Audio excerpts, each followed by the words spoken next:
Oui, notre deuxième étape, cette rencontre, lecture dramatique des textes de Muhammad Lawali, il est déjà passé. Et qu'il faut saluer. Donc il faut saluer j'ai rien dit, il faut saluer, il faut qu'il édite son livre, la maison d'édition Al-Quds, il faut qu'il les traduise en algérien, parce que ce sont des textes qui portent quelque chose, une époque, un ressenti, des souvenirs, beaucoup de tendresse. Il peut même s'approcher de Mohamed. Mohamed qui a quand même une porte, il est lui-même un réservoir linguistique. Donc, c'est un puits. C'est un vrai puits. Un puits de pétrole poétique. Il faut l'aider la maîtrise de la langue. Oui, c'est ça.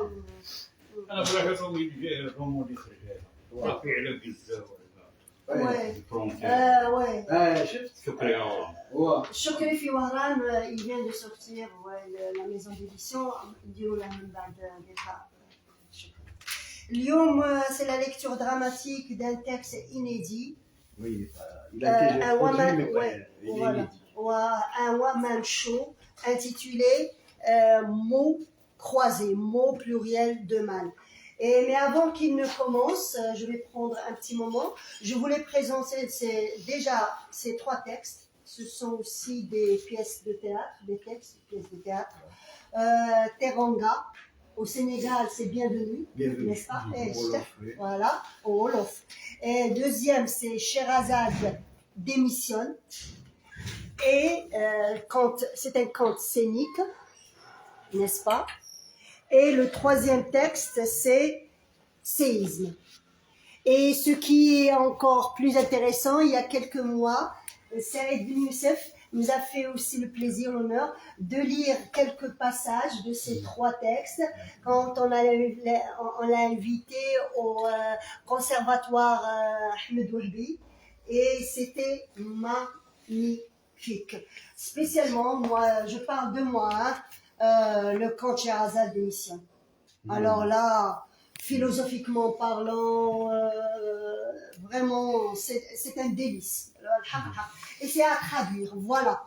Je voulais les présenter. Alors, ceux qui me suivent, ceux qui sont intéressés par la traduction en algérien de ces trois œuvres, et ce sont des œuvres vraiment d'une intelligence, d'une beauté vraiment extraordinaire. J'ai pas trouvé le verbe. Alors, les traducteurs, traductrices aussi, à vous la parole. Vraiment, hein. Sinon, je le ferai pas moi. À vous la parole, Saïd Ben Youssef. Lecture dramatique. Merci. D'abord, je vais exprimer tout mon bonheur d'être en ligne. C'est un très beau cadeau. Je le vis vraiment avec disons, émotion, beaucoup, et surtout aussi par comme une revanche sur le sort. C'est-à-dire que tout n'est pas perdu. Il y a le marasme culturel, il y a ceci, il y a cela, tout ça. Mais il y a la créativité, il y a la création, il y a la nourriture spirituelle, il y a plein de choses dont il faut tenir compte. Et on fait en sorte que ça fasse, disons, le terreau d'une relance. Une relance, parce que ce que fait Selima, ce que fait Lilia, enfin, tout le monde qui est là, en invitant le retour d'un grand de l'époque sur le plan si vous voulez, de la périphérie qui faisait la force du théâtre algérien à l'époque. Ce n'était pas les théâtres professionnels, institutionnels, c'était plutôt les formations artistiques où il y avait les compagnons, l'atelier, il y avait au 70, il y avait le théâtre de la mer et tout ça. Et ce qu'ils ont accompli, ces formations-là, c'est du domaine, franchement, du rêve, quoi, du rêve. Donc, tout ça ne doit pas partir comme ça. Le retour de Naïmi, ses écrits, sa participation, ses conférences, je tiens à le souligner particulièrement parce que c'est comme un cadeau, voilà, un cadeau pour lui et pour les gens qui sont là, pour tous les amoureux Ouais. des arts et des lettres, c'est quelque chose qui... voilà, je voulais souligner ça et donc traduire mon émotion qui est très forte. Voilà. Alors, pour parler de ce texte-là qui est inédit, mais il a été créé. Donc, je l'ai joué souvent. Et ça, c'est un hommage à Stéphane Hessel. Stéphane Hessel, qui a été un très grand militant des droits de l'homme, qui a été derrière toute la charte des droits de l'homme, qui était derrière toutes les grandes réalisations sociales en France, des soins gratuits, les vacances, tout ça, donc, que vous connaissez très bien d'ailleurs. Et moi, j'ai voulu rendre hommage à ce grand monsieur en allant dans le sens de son opuscule Indignez-vous. Voilà. J'ai pris ici au hasard, j'aurais pu prendre, parce que ce texte-là, en fait, il est comme un texte accordéon. C'est-à-dire qu'il y a plusieurs moments. Moi, je vous lis ici quelques moments, mais il y en a d'autres. Et je l'ai inscrit dans une perspective scénique particulière, c'est-à-dire que ce n'est pas un one show comme on a l'habitude de voir, mais c'est plutôt du café-théâtre documentaire, un genre qui n'existe pas. Je l'avais pratiquement créé, ce truc. Et il existe le théâtre documentaire, j'en ai fait. Donc, mais là, ça a été, pourquoi le café-théâtre documentaire? Tout simplement, c'est parce que j'ai voulu prendre l'actualité et l'humour et la caricature, et mettre les deux pour en faire un spectacle vivant qui puisse traduire un petit peu les messages forts lancés par ce grand monsieur, même si le sujet que je prends ici ne sont pas ceux qu'il a évoqués. Lui, il a évoqué de façon générale un petit peu les abus. Et il demandait au monde, aux jeunes, de s'indigner, qui est un droit absolu, un droit humain absolu. Donc voilà, j'ai ici, juste pour vous situer, c'est-à-dire que quand je l'ai créé d'abord à Toronto, au Théâtre de la Manufacture, il y a 5 ans déjà, non plus que ça, avant le Covid, juste avant le Covid. Parce que j'étais venu déjà avant avec un autre spectacle qui s'appelait Indignez-vous. Ça, c'est un peu la suite de ce spectacle-là. Hein. C'est pas les mêmes. Et ici, parce que je l'ai joué au CCF, au Centre culturel français à l'époque, c'est pas par choix, mais c'était parce que j'avais croisé par hasard le directeur du centre, qui était Gaëtan Pellan, aux Beaux-Arts. Aux Beaux-Arts, parce qu'il y avait quelqu'un qui présentait le dictionnaire des artistes algériens. Ça, c'est quelqu'un qu'il va falloir retrouver un peu. Il est unique, son travail. Maître Skin, Allah yarhamah, je sais pas, 2-3 ans millimètres. J'ai un français avec un dictionnaire incroyable. Il est revenu au 19e siècle pour retracer tous les artistes algériens. Algérien. Ouais. C'est un travail colossal. Il a édité son livre? Il l'a édité, oui. C'est un dictionnaire, c'est un vrai dictionnaire. Donc, on est allé là à la présentation. J'étais là. Et c'est qui?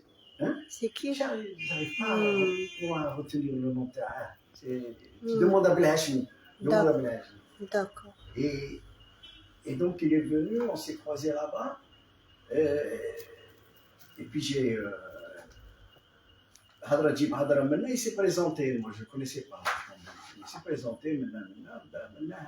Qu'est-ce que tu fais? Qu'est-ce que je fais? Et moi, à ce moment-là, j'étais sur le spectacle Indignez-vous.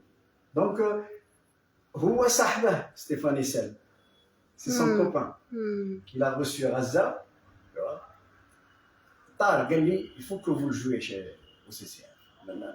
Donc, je suis revenu et je lui ai donné au CCF. Il y avait tout le monde était venu. Il y avait plein de gens qui sont venus, Barty. Voilà. Donc, ça, quand je l'ai mis en scène, je voulais qu'il y ait une rythmique forte, qu'il n'y ait pas d'ennui, qu'il y ait vraiment à la fois un crescendo dans le rendu, un peu, disons, des situations politiques aussi, donc des problèmes, mais en même temps qu'il y ait cet enchaînement dans la même dans la même, dans le plaisir de rendre, c'est-à-dire ne pas ennuyer, c'est rendre beaucoup plus. Donc il y avait des projections, des vidéos, dans l'intervention de Stéphane Hessel aussi qui intervenait, il y avait des photos d'archives, des écrits, plein de choses, des musiques créées, plutôt choisies intentionnellement, comme Joan Baez, comme Sacco Vanzetti, donc comme beaucoup d'autres. Donc ça donnait un rendu, une unité. Tout cela concourait à une unité. Voilà. Et la première a été donnée au Théâtre de la Manufacture à Toronto. Et c'était très très bien passé parce que, il faut dire une chose, c'est qu'au Canada, les gens n'ont pas de background politique ou un vécu, tu vois, n'ont pas connu de guerre. Non. Les guerres, c'est très loin au Canada, c'est des siècles, tu vois, entre les Anglais, les Français, tout ça. C'est une autre.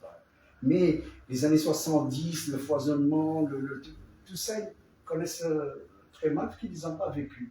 Bon, les universitaires, oui, mais pas les autres. Donc, c'est ce qui a rendu encore le spectacle beaucoup plus fort. Alors, ici, brièvement, j'ai 4 moments.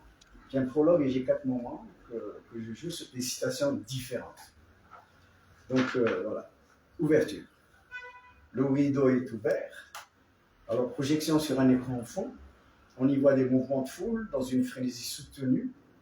Un cocktail de langue. L'espace est meublé sommairement. Un globe terrestre en fond, un 3/4 fond. Dressé sur un piédestal, un banc public et un pupitre prétoire. C'est-à-dire un dispositif qui me permettait de faire les 4 moments et de situer un petit peu les situations. Apparaît un personnage derrière le pupitre. Il est dans la pénombre. Ouais, je l'ai vu comme un bonimenteur en quelque sorte, qui met à Antigone dans une un peu. Il est détaché de la pièce, mais en même temps il est présent. Au pur style dans alors le prologue du personnage. Les civilisations sont comme la crème glacée. Elles finissent toutes par fondre. Oh, je ne nie pas leurs apports, mais je m'interroge sur ce qu'elles ont pris. Elles sont un sujet de fierté pour ceux qui les bâtissent, mais une source d'ennui pour ceux qui les subissent. Bien sûr, il y a civilisé et civilisé. Oh, il y a des civilisés meilleurs que tous les autres, des civilisés comme les autres, et des civilisés moins que tous les autres. Oui, mais... Et alors, pourquoi ceux qui sont meilleurs que les autres cherchent à être comme les autres pour finir moins que les autres? Certains disent que c'est à cause du choc des civilisations. Ah bon? Donc, les civilisations s'affrontent, comme le font les barbaries. Mais moi, qui suis-je sur ce grand échiquier? Un pion sur lequel le pouvoir s'exerce. Un sujet portant un code barre dans une grande manufacture du consentement. Qui suis-je? Oh, il y a toujours un moment où on a le choix, on dirait. Pour faire quoi? Pour faire du hors-piste? Oui, pourquoi pas? S'échapper? Oui. Aller sur la banquise pour voir les ours polaires avant leur retraite dans les musées de la manufacture. S'engouffrer dans l'Amazonie avant que le dernier arbre et le dernier indien ne finissent dans les manuels d'histoire. Vivre une aventure mystique dans le Sahara avant que les dunes ne soient englouties dans une marée noire. Alors aussi, une incursion. Oui, une incursion au cœur de la forêt équatoriale, pourquoi pas? Pour admirer la grandeur des pygmées avant qu'ils finissent dans des shows télévisés. Oui, faire du hors-piste, sortir du format, sortir du cas, sortir de l'uniforme, sortir d'un soi veule et lâche, sortir du général et de l'incolore, et aller goûter aux saveurs sauvages et au bruit du silence. La civilisation de la vie, enfin, celle qui ignore le choc et la barbarie. Mais la résignation est plus forte et le confort facile. Dans la manufacture, on voyage par la technologie. Dans la manufacture, la civilisation revêt une autre tournure, celle de la technologie et du futur. Informatique, télématique, robotique, physique, on tique. De partout, ça tique.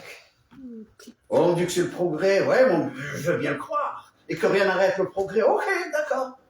Mais ouvrir la porte des toilettes avec une carte magnétique, faut pas chier.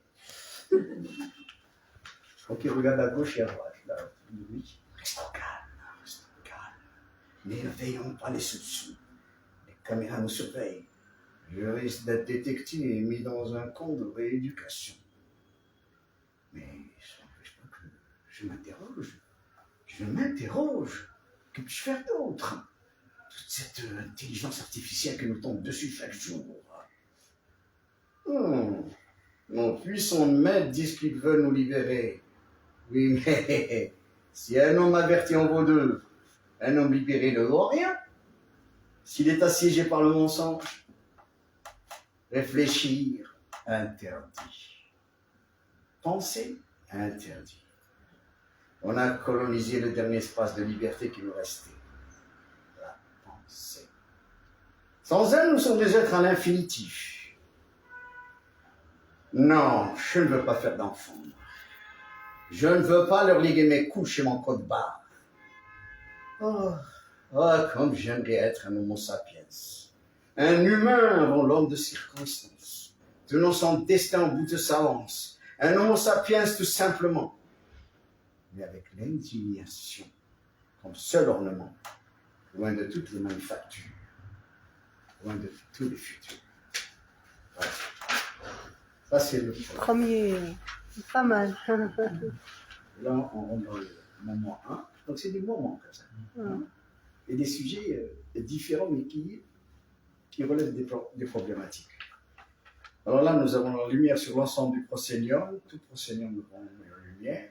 Le personnage se déplace transversalement. Voilà. Et le personnage. Un peu à la stand-up, un peu très décontracté, très relâché, très narquois, très ironique. Tu vois. Il n'y a pas si longtemps, des personnes éclairées nous avaient prédit une mondialisation heureuse. Une société des loisirs où le travail est banni. Moi, j'ai cru. Ben oui. Et un beau jour, j'ouvre ma fenêtre. Et qu'est-ce que je vois? La société divisée en deux communautés. Celle des loisirs et celle des oisifs. Le monde est soudain devenu un immense terrain de golf où une poignée d'individus s'amusent à mettre l'humanité dans un trou. La compétition, le profit, la réussite.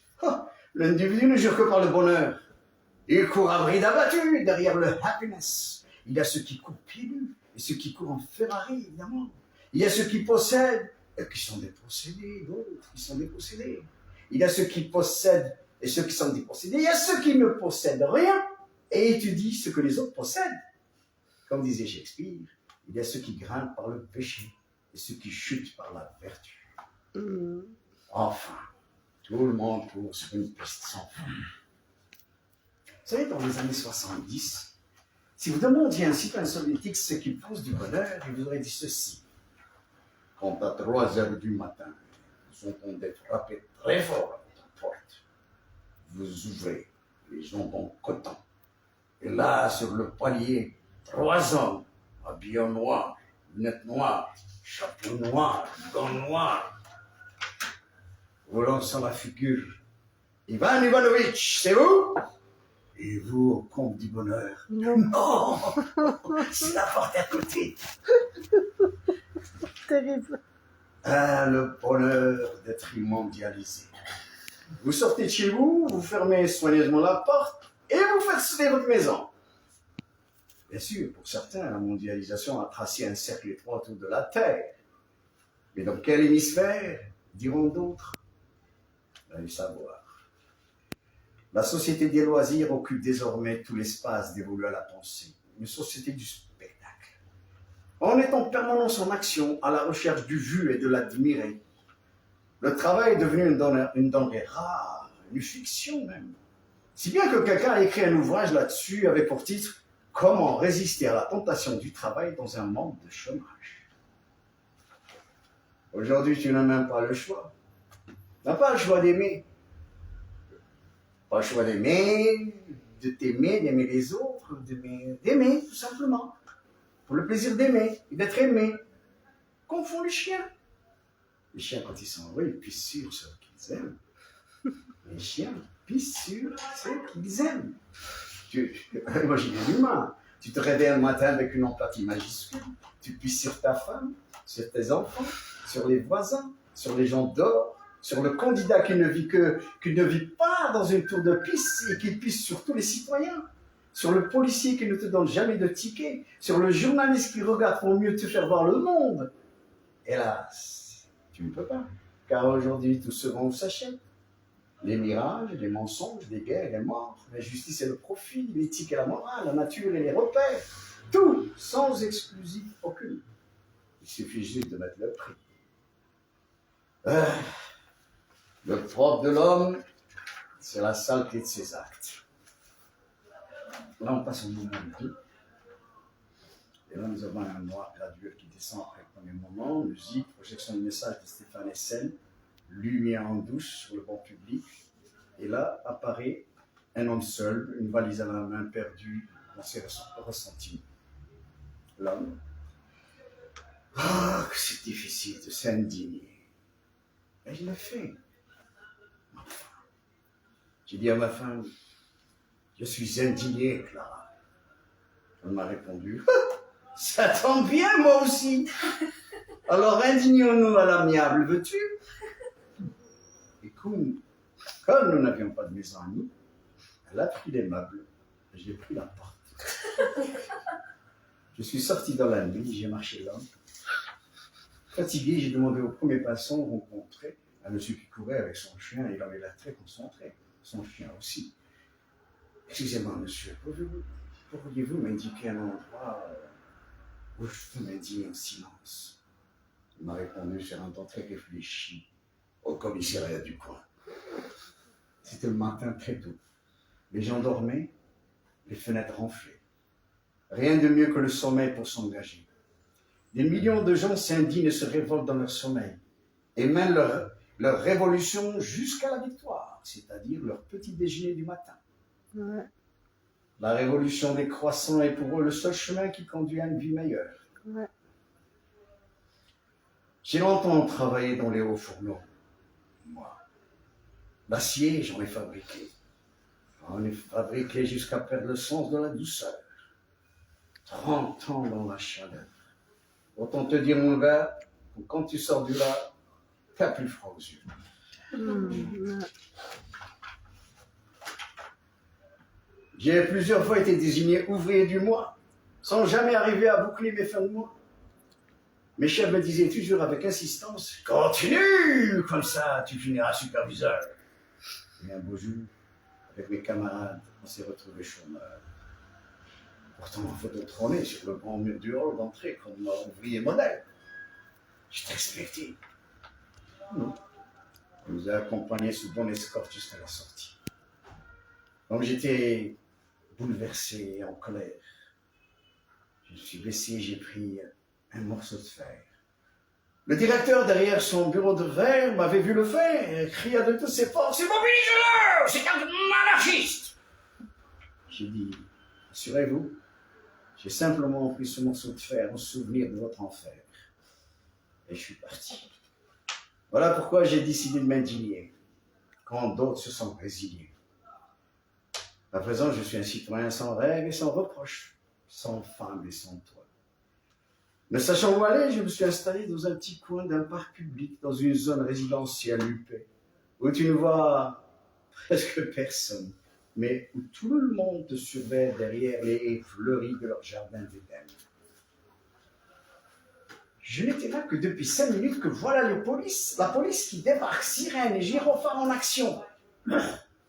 Que faites-vous là, monsieur? Je m'indigne, monsieur. Avez-vous une autorisation municipale, monsieur? Je suis là par la volonté du peuple et je ne partirai que par la force des baïonnettes, monsieur. Ah, je sens que mon teaser va faire des boulettes, monsieur. Je crie. Je suis chargé de ma seule volonté citoyenne, monsieur. Et moi, je suis chargé de poivre de Cayenne, monsieur. pourquoi n'êtes-vous pas solidaire, monsieur? Mais parce que j'ai un salaire, monsieur. Vous pouvez me pousser à l'anarchie, monsieur. Oh, je ne fais qu'obéir à ma hiérarchie, monsieur. Alors à tout je crie. Alors dégagez, monsieur. Et là, ils ont changé. Tout petit, on m'a appris à faire mes devoirs. Adolescent, on m'a inculqué le sens du devoir. Devenu adulte, j'ai voulu savoir. Alors, menotto poigné sur un banc assis, j'ai découvert le sens de la démocratie. Pourtant, moi j'ai toujours voté. Je me demande d'ailleurs si je ne suis pas né avec un bulletin de vote en guise de biberon. Je votais à tout rompre, tout le temps, même quand il n'y avait pas d'élection. Je rentrais dans tout ce qui ressemblait à un isoloir, une cabine téléphonique, une cabine d'essayage, dans un magasin de vêtements, un confessionnal, et même dans les chiottes. Je votais. Je me sentais citoyen 24 heures sur 24. Mais depuis ma perte d'emploi, et depuis, j'ai abandonné l'isoloir. Et je me suis mis au bar. Le seul endroit où il y a encore de la conviction. Peu importe que tu sois de gauche ou de droite, l'important c'est d'être autour d'une table. Peu importe la couleur de ta peau, de toutes les façons au bar, tout le monde est noir. L'essentiel c'est que tes analyses soient fluides et lubrifiantes. La parole est donnée dans des tournées. Tu n'es pas d'accord? Tu vomis tes arguments. Moi, je suis persuadé que la démocratie sortira des bars et non de l'isoloir. Et qui a dit ça? Je ne me souviens déjà plus. L'amnésie des bons publics, sans doute. Moment 3, alors là, c'est tout à fait différent. C'est un peu le désenchantement. C'est quelqu'un qui a vécu l'euphorie de la révolution, l'euphorie de l'époque des égalités, du mouvement socialiste. Et l'utilité de ce passage, c'est je cherche une cause. Il n'y a pas si longtemps, j'avais une cause. C'était du ton des cheveux longs, des pantalons pas de téléphone, des Pink Floyd, des Who et des Woodstock. Oui, j'avais une cause. Je voulais changer le monde. En fait, on voulait changer le monde puisqu'on était nombreux. On se voulait prolétaires, camarades. On avait toutes sortes de prétextes pour tenir un meeting. Oui, il fallait souvent se réunir pour faire la lutte des classes sur les campus des universités. On chantait l'international en français, en espagnol, en arabe, jamais en anglais, la langue du capitalisme. Ernesto Che Guevara sur nos chemises pue les casquettes, qui du reste n'étaient pas fabriquées en Chine. Castro toujours fidèle à son cigare. El pueblo, unido, jamás será vencido. On voulait tous mourir en martyrs pour la cause. On avait un idéal. Les vacances, on les passait dans la campagne à aider les paysans qui se demandaient ce qu'on foutait là. Mais c'est pas notre idéal, qu'on leur disait. Notre idéal, c'est les semences et la pluie. À chacun sa cause, me direz-vous. L'idéal. Ah, quel mot magique. Il fallait juste le prononcer pour voir nos entrailles bouger. Oui, mon Dieu, c'était grisant d'avoir un idéal. L'URSS était le grand frère qu'on suivait avec dévotion. Le socialisme, on en mangeait. On connaissait par cœur les théories de Karl Marx, Lénine, Trotsky et autres. Des quatre coins de l'Afrique montaient l'échelon de la révolution. Nkrumah, Savimbi, Mandela, etc. Pendant ce temps, nos aînés suivaient JR, Bobby et surtout Pamela et Sue Ellen. La saga des Ewing dans le feuilleton de Dallas. Chapeau texan et voitures rutilantes. La lutte des classes à la United States of Colorado. Oui, on avait des causes. Faut reconnaître qu'en ce temps-là, il y avait des gens qui causaient de notre cause sans jamais expliquer la cause qui leur permettait de causer pour notre cause. Et quand ils étaient au parti unique, ils ont choisi une cause unique. Du coup, on a perdu notre cause. Puis ce fut les années 80, le début de la fin. Bye bye l'idéal, place au libéral. Début 90, l'Europe est à l'est, le mur est tombé, il se vendait dans les marchés aux puces. On a construit un autre en face, On a construit un autre, face au sud de la Méditerranée. De chaque côté des murs, les peuples criaient leur cause. Mais moi, je ne comprenais rien. Et la libertad de los pueblos, et Karl Marx, et la révolution, padre, et tout le volontariat sous le nom du Sud, et le cuirassé Potemkin. Silence sidéral.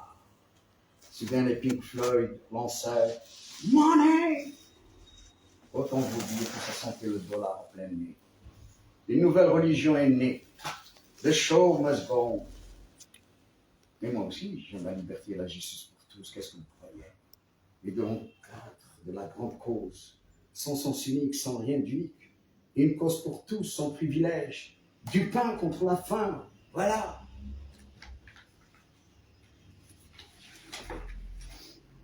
Voilà pourquoi on a pris une pause, puis une autre, pour chercher une cause.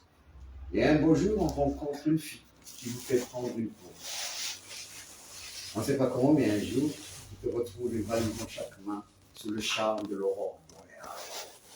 Le Canada, terre de mes adieux à toute forme de cause. Et là, tu as juste besoin de comprendre la chose. Mais tout va vite. On n'a plus le temps de chercher. Il faut juste se fondre dans la masse, marcher dans le sens des aiguilles d'une montre. Ta femme retrouve une liberté qu'elle n'a jamais perdue.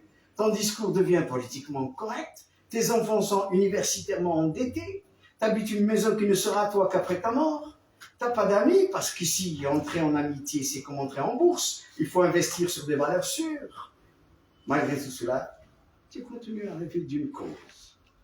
Et certains soirs, à -20 sous les tropiques, tu te réchauffes avec ta mémoire vive. Et tu te dis, oui, avant la jeunesse était jeune. On était dans le militantisme, pas dans le militarisme. Une époque insolente, mais pas radicale, qui permettait au corps de s'exprimer, mais pas de s'exhiber. Mais qu'est-ce qui s'est passé? Qu'est-ce qui nous est arrivé? Avant, c'était le qualitatif. Aujourd'hui, c'est le quantitatif. Avant, c'était j'accuse. Aujourd'hui, je m'amuse. On TikTok à la porte du progrès. On pèse son poids sur Instagram. Et vas-y que je te like, que je te boue. La croisière s'amuse, loin des tsunamis et des écluses, loin des bombes et leurs champignons, loin des orphelins à l'abandon. Le Nord regarde le Nord, réconcilié sans remords. Le Sud, quant à lui, est bon à piller, à rejeter et à dominer.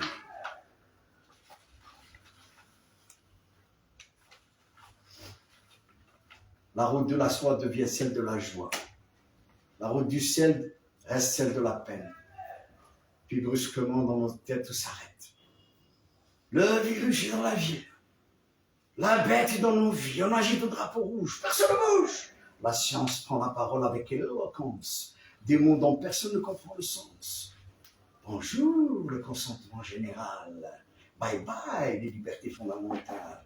Là, le silence a soudain empêché le vocabulaire. Le papier hygiénique devient par miracle la cause unique. Les animaux saisirent leur chance, occupèrent les rues avec aisance. Nous étions derrière nos fenêtres devenus des citoyens indoor, confinés pour notre confort. Et d'autres, jetés dans les usines de l'enfer pour nos besoins et leurs affaires. Puis soudain en moi, tout s'est arrêté, comme une sensation d'effroi. L'heure se refusait à l'horloge, consciente et obstinée. Dehors, les clameurs s'estampent, vaincus et résignés. L'ancien temps se meurt avec gravité. Le nouveau ne m'a pas annoncé. Voilà, ça c'était le troisième moment.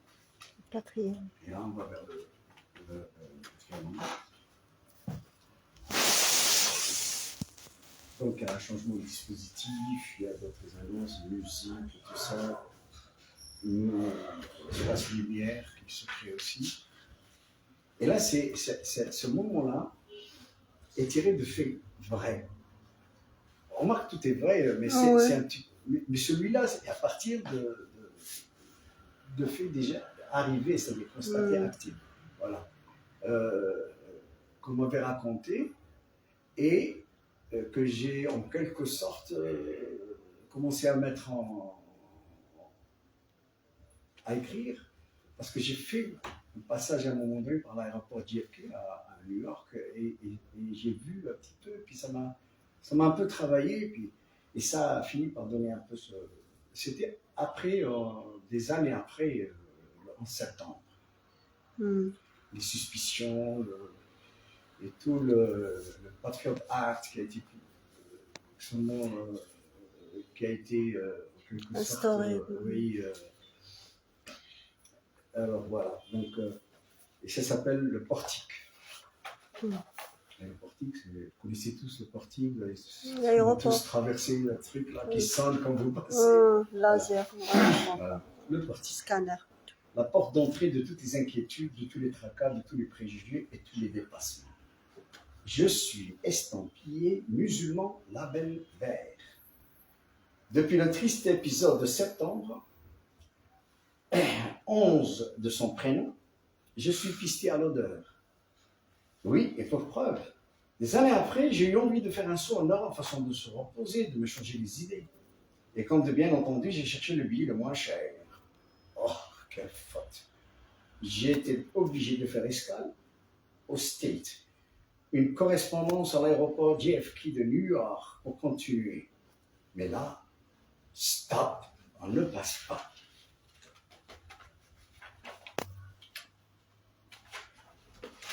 Stop, on ne passe pas. Pourquoi? Le portique a sonné. Ma valise, les tripes en l'air, mon intimité aux abois.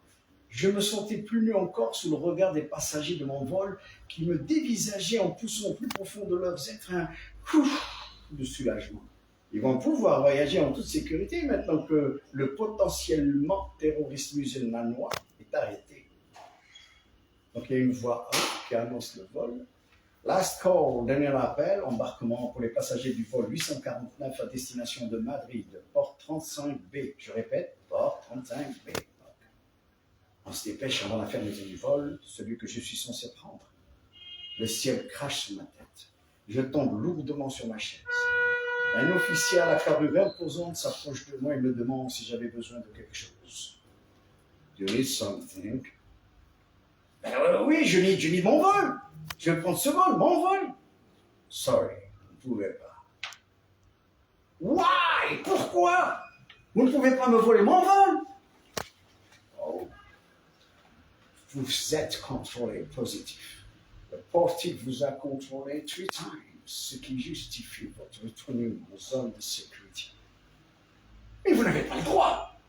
Oh yes, nous avons tous les droits. Partout, sur terre, en mer, dans l'espace, chez nous, chez vous, dans votre chambre à coucher. Nous sommes leaders mondiaux en matière de pouvoir. Mais vous n'avez rien trouvé qui justifie vraiment ma retenue. Nous avons trouvé le doute. Nous sommes là pour douter. Et douter de quoi? You hide something. Vous cachez certainement quelque chose. Vous êtes musulmanienne. Vous avez raison. Je cache des lentilles. Hier, j'ai mangé des lentilles. Et il y a du fer dans les lentilles. No. Les musulmaniens ne mangent pas. No it's lentilles. Le it's, les haricots, le pois chiche. Enfin, tout ce qui fait exploser. Et si c'est votre portique qui est détraqué. Impossible. Pourquoi? Parce que c'est un portique américain, même s'il est fabriqué en Chine. Quelques heures après, une femme tout en chignon, perchée sur des talons aiguilles, le genre de Conchita des faubourgs qui vous donne envie de tanguer à travers l'histoire, me demande si j'étais bien traité. Et moi, dans toute la splendeur de ma nudité, j'ai lancé un oui tremblant. Alors, si rabinez-vous, vous allez prendre le next flight, une prochaine vol pour Madrid. Ma valise saute à 2 jours, je lui dis, non, ne crée pas victoire, cher ami. On n'est pas encore sorti de l'ombre de la baleine. Qui sait ce qui peut bien arriver encore. Dans l'avion qui m'arrache à l'aéroport John Fitzgerald Kennedy, j'ai vomi tout ce qui me restait de lentilles. Je venais de quitter sans y entrer le pays des cow-boys, de la cavalerie, du ketchup et des portiques. Mais la peur est un sentiment neuf et inconnu, dit-on souvent dans les milieux où l'on pense. Mais dans les milieux où l'on réfléchit, c'est de la trouille. Tu fais dans ton froc, mon gars, parce que tu ne comprends rien. Tu es dans la soupe de pois. Tu as l'impression de courir derrière toi, mais c'est difficile de courir derrière soi, car on finit par perdre son équilibre. Et moi, sans mon équilibre, je perds le peu de certitude qui me permet de rester debout. Sans illusion, mais debout. Ce qui fait de moi une cible de choix dans un champ de bataille où les mots tuent plus que les balles. Dans l'avion, je restais cloué à mon siège. Malgré une irrésistible envie de pisser, je parcours faussement décontracté un manuel de consignes de sécurité. Je lutte avec vigueur contre le sommeil, de peur de parler arabe dans mon sommeil. De l'autre côté du couloir, une femme voilée me jette un regard furtif. Je tourne ma tête vers le hublot. L'hôtesse, tout en grâce, me demande de choisir entre le végétarien et tout le reste. Et je lui demande simplement de me sourire. C'est tellement halal. Le temps prend une dimension majuscule. Un siècle après, le commandant annonce notre descente sur Madrid. Je retrouve encore une fois les joies du portique. Mais cette fois avec plus de décontraction, de nonchalance. C'est Madrid, le soleil du Castille, la Méditerranée. Alors forcément, l'atmosphère est tout autre. Le policier devant moi, douanier, et a le sourire franc, sous une moustache fournie. Bienvenue, Seigneur. Avancez, avancez, avancez. Ce portique ne s'en pas mal, jamais. Il ne mange pas. Il est là pour faire peur à la gente, aux voyageurs comme vous. Vous avez quelque chose à déclarer? Une bombe, une grenade, un tank, quelque chose qui me mettrait au chômage. Non? Muy bien. Vous voyagez seul ou en individuel? Seul. Pas d'espouse? Non, j'ai pas d'épouse. Donc, pas d'excédent de bagages. Je rigole. Remarquez, vous avez raison. Moi, je suis divorcé. Ma femme, ma esposa también está divorciada. Le peuple aussi, le roi aussi. Et on est en instance de divorce avec la Europa. Vous savez de l'argent, dinero, ici ou dans un paradis fiscal? Non. Vous avez juste de quoi passer votre séjour en Espagne. Vous êtes pauvre. Vous êtes comme tous ceux qui viennent ici. Vous avez raison, la misère est moins dure au pays du soleil. Et la raison de votre séjour. Les vacances, c'est simple. Travailleur clandestin, hein? Demandeur d'asile, cueilleur de fraises. Je rigole. Combien de temps comptez-vous rester? Quelques jours seulement. Je ne crois pas. Pourquoi? Et parce que vous êtes musulman. Et la dernière fois que vous êtes venu en Espagne, vous êtes resté 8 siècles. Oui, je sais, vous êtes canadien. Une canadienne un peu musulmane quand même. Allez, si vous aimez la pêche, la pesca, je vous recommande les îles Canaries. Il y a beaucoup de cadavres là-bas. Ouais. Et on arrive vers presque à l'épilogue. Là. Alors on change de dispositif. Ce qui était un pupitre avant devient une barque, une embarcation de fortune. Et l'acteur restitue sur scène des migrants clandestins. Le propos est appuyé par des images d'actualité, bruit de vagues, musique de Coran lancinante. Il y avait Ismaël Omaïga, Bouba et beaucoup d'autres, blottis les uns contre les autres, terrifiés par l'écume des vagues, accrochés à leur hypothétique sac, fuyant leur triste réalité, fuyant la fatalité. L'espoir en bandoulière fonçant vers une vie digne et fière. Ils sont nombreux à braver la mort, ils sont légions à défier le sort. Parmi eux, femmes et enfants à bord, collés à bâbord et à tribord, redoutant l'instant fatal, subissant les vents en rafale, le regard lointain, scrutant l'incertain, écopant avec rage l'immensité océane.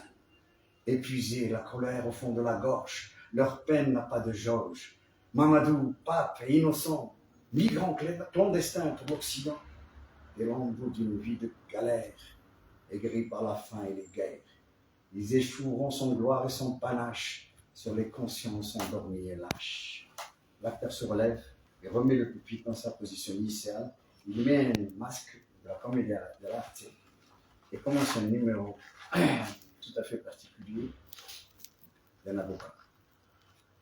Il frappe du pied le plancher musique médiévale et commence. Monsieur le Président, voilà bien longtemps que mes clients subissent, au-delà de tout endettement, entendant les assauts répétés contre leurs droits légitimes. Ils subissent une stigmatisation manifeste par ceux qui affirment haut et fort que les hommes naissent égaux en droit.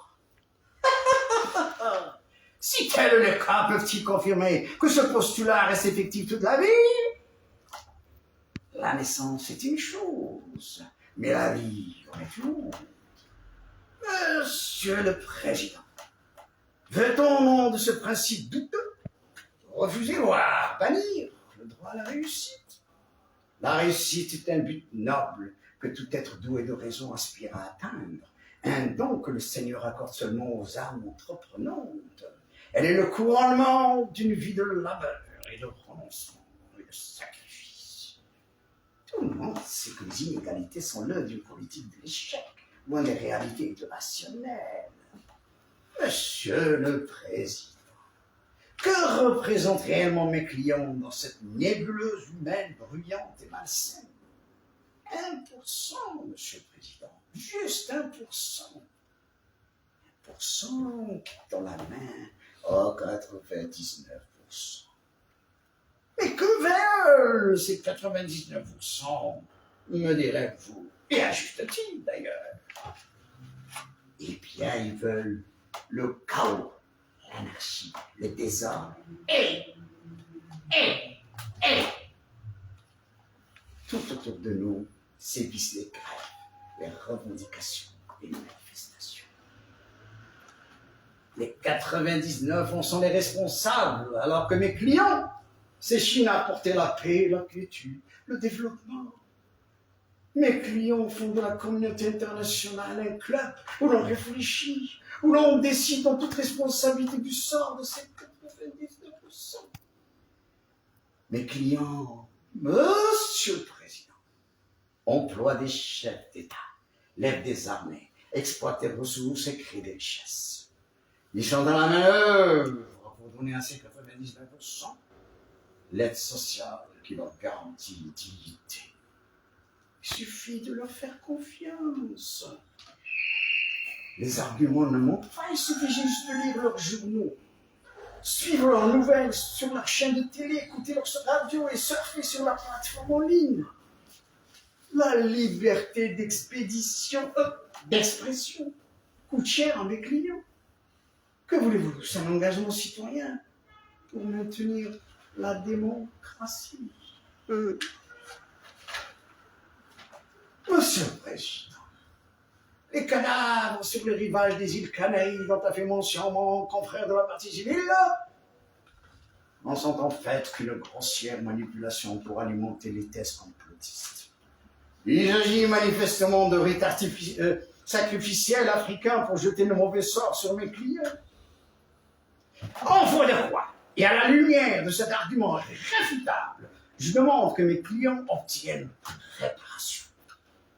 J'exige de la Cour que mes clients, 1%, soient dédommagés à hauteur de 99% des droits de jouissance sur le continent africain, sur les sous-sols, mérités, et cela de façon éternelle. J'exige que des casques bleus soient développés en permanence pour permettre à mes clients d'opérer tranquillement, Monsieur le Président. Exécutez, Monsieur le Président, exécutez. Mes clients piaffent. N'oubliez surtout pas que ce sont eux qui paient votre salaire. Voilà.